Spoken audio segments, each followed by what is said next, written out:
Hello and welcome back to another video. Let's enjoy the reading of the novels together again. Where did you learn that? Makbul asked with a smile, but the only reply he ever received were the lyrics that followed as she escaped the room, singing loudly, marching to the drum beats that John Densmore was playing in her head. Unborn, living dead, bullets strike the helmet's head. To her, it was the only song that made sense at that moment. She would associate with the love songs later in her life, but for the time being, she could only connect to the unknown soldier. It was the only one she formed a catharsis with, for she was witnessing the war presented to her on the television as breakfast every morning.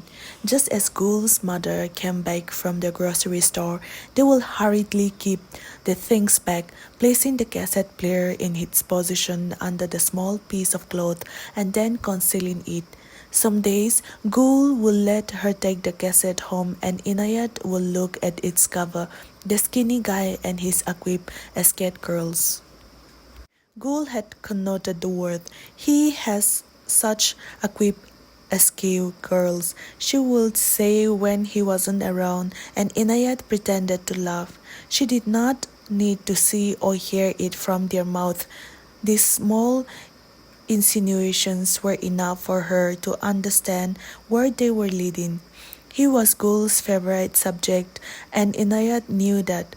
Both of them knew that there was an inchoate thought of love oscillating in their minds, searching for words.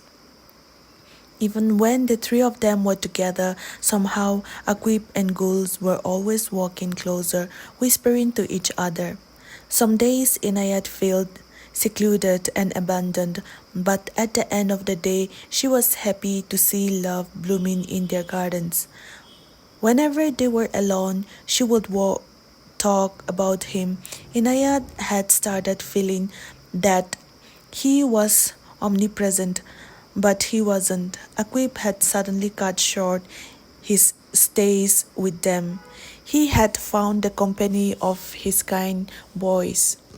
He stayed with Gul and Inayat in the morning when they listened to the songs, and after that he left. He had generated an interest in football.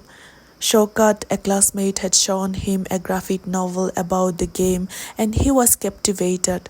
He read about the World Cup that had taken place a year back and had started playing with the other boys from the school in the field just behind a compound of the Indian Army.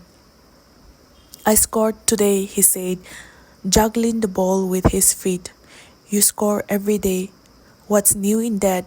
she said. "It was a bicycle." "Well, never mind. But one of those army men, he told me I play really well." He spoke profoundly. "Don't they say anything, the army men?" Inayat asked him. "They used to initially. When the ball went inside their compound, they'll throw it back, but they'll warn us. We stop hitting the ball hard. Things like that. And you know how it is with the army men," he said, as he presented the ball and praised the ball between his feet while she sat on the wooden stairs on her porch. "But then one day three of them came. I thought they were coming to tell us that we could not play there anymore, but they approached Rafiq and asked him if they could play. We couldn't say no. They come sometimes." "And?" she asked with another question ready on her face. "Even they were boys once. They enjoy playing, I guess," he replied, holding the balls in his arms.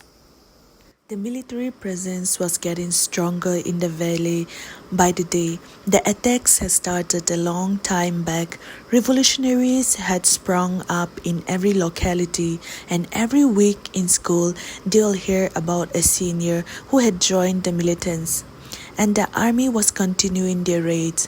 They heard of the crackdowns that took place in the peripheral villages and towns, but they had not experienced anything of that sort.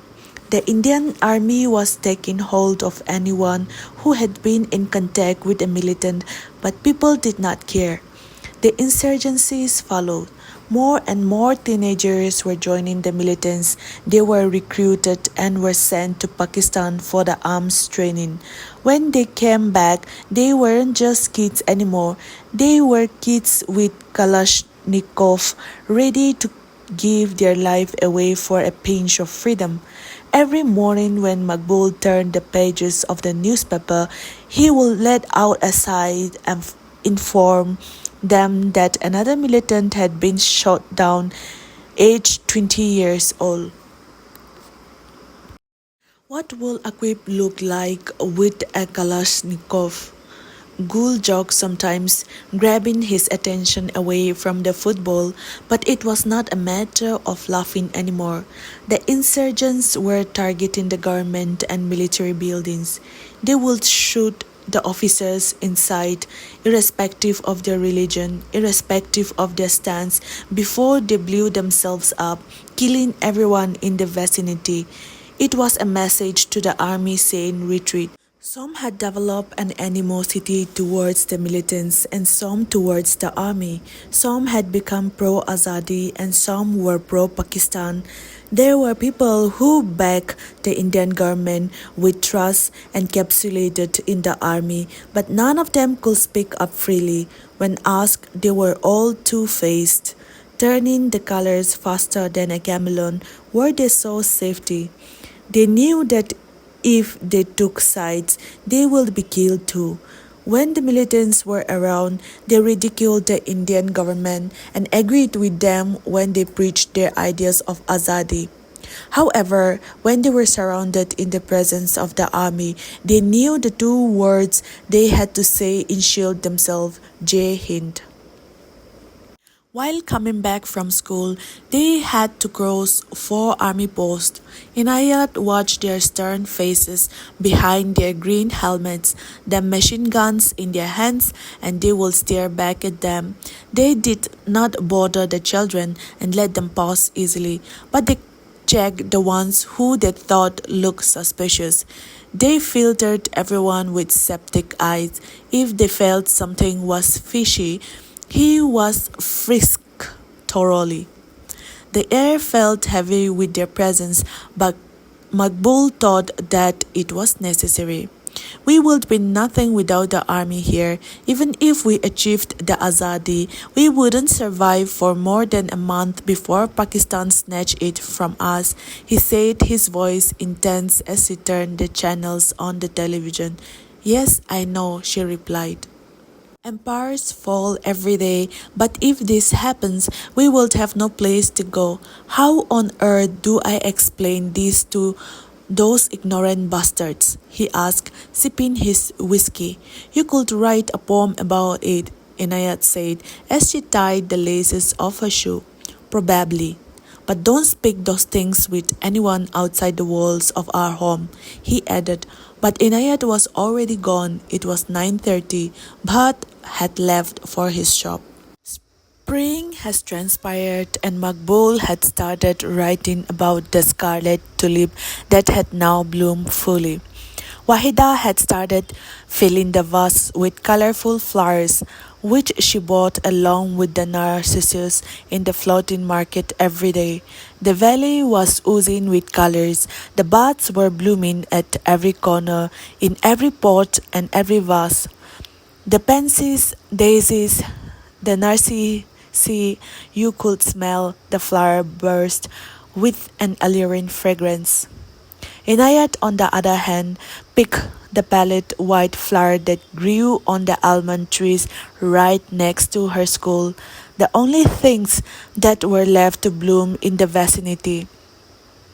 Her school was resonating with resistance.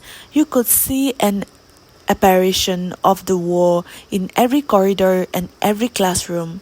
The aftermath had caused the state of perpetual scars. No one ever talked about it. There were no words spoken, but you could sense its presence on every face, every scar. Even the light conversations they had always seems to fall down in the same pit repeatedly and break like a fragile piece of glass. Once or twice in a month, they will reach the school and the peon Mato will be standing at the gate, his toothbrush mustache holding on to his crumbling upper lip like it did always. He did not have to speak either, it was apparent. A lock on the rusty steel bars of the gate, no one inside the boundary of the school. It all meant one thing: someone had died. Urgency rushed through Inayat's veins every time. She knew Gul and Aqib were safe because they were right next to her, and so was Javid, who was walking behind them in silence. But she didn't know about Shabnam, Fatima, Rafiq, and the others, and they rushed to find them. When they finally did, Inayat wasn't really happy, but she wasn't as blue as they were before finding them. The next day, they will find out who had been killed, and more importantly, how he had been killed. Was it a bomb blast, or did he get stuck between the crossfire? No one ever guessed that he might have died a natural death.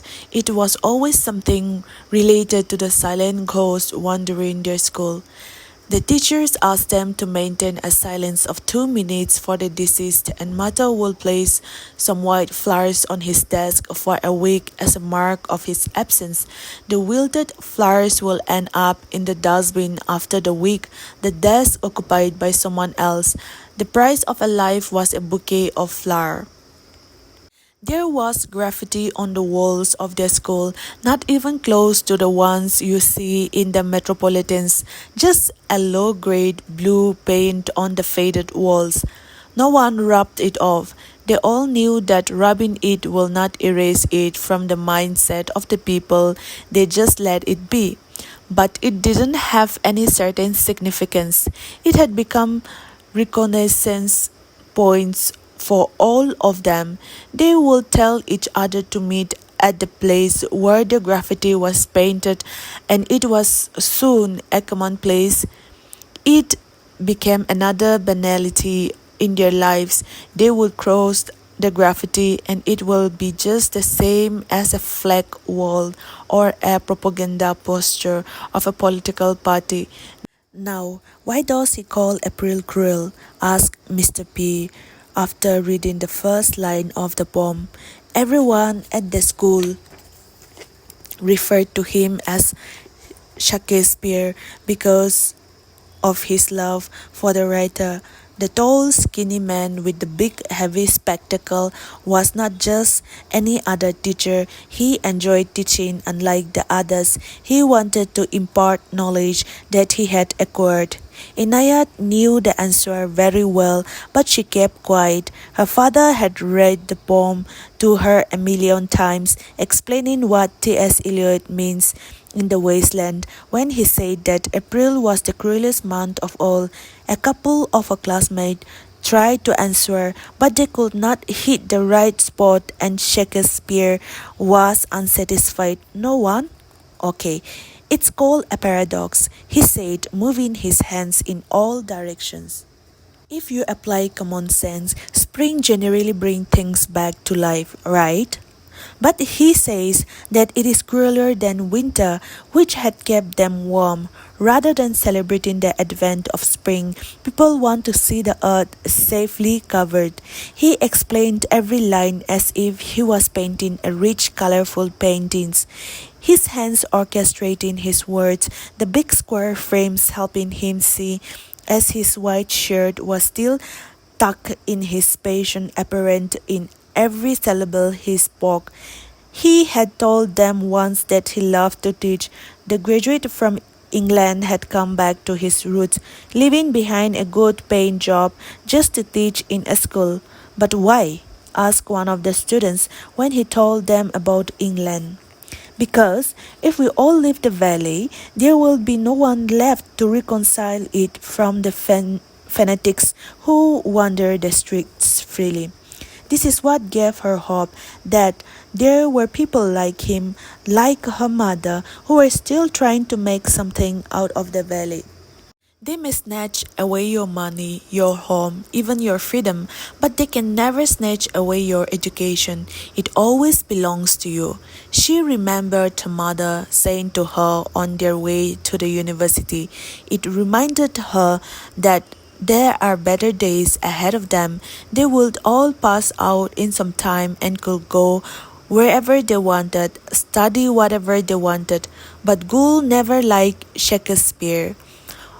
Oh, he's pretentious, she would snap. He is probably the best teacher you will ever get, Inayat said in his defense. I don't know, he seems pretentious, she replied, avoiding the discussion on this topic. Inayat had always known that Gul was never a favorite girl.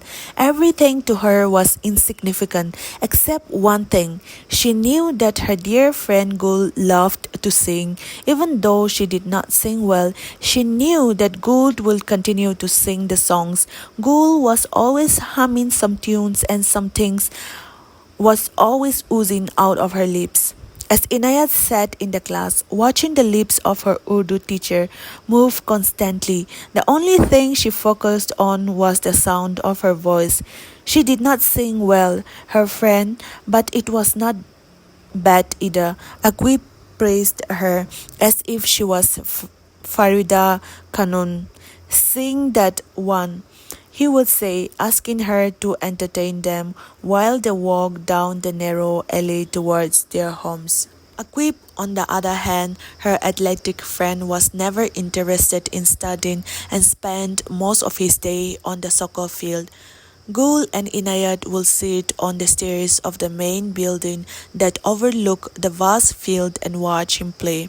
He will score goals and run to celebrate a certain amount of happiness with a pinch of anger as he threw his shirt into the air. That was the only place where he fully expressed himself. Even though he was the youngest in the team, he seemed to be the best to her. Every day he would stuff his jersey at the bottom of his school bag that carried less than 3 notebooks. It meant the world to him, the soccer jersey. Aqib did not come from a well-to-do family, and both Gul and Inayat knew what all he had to do to get hold of the jersey.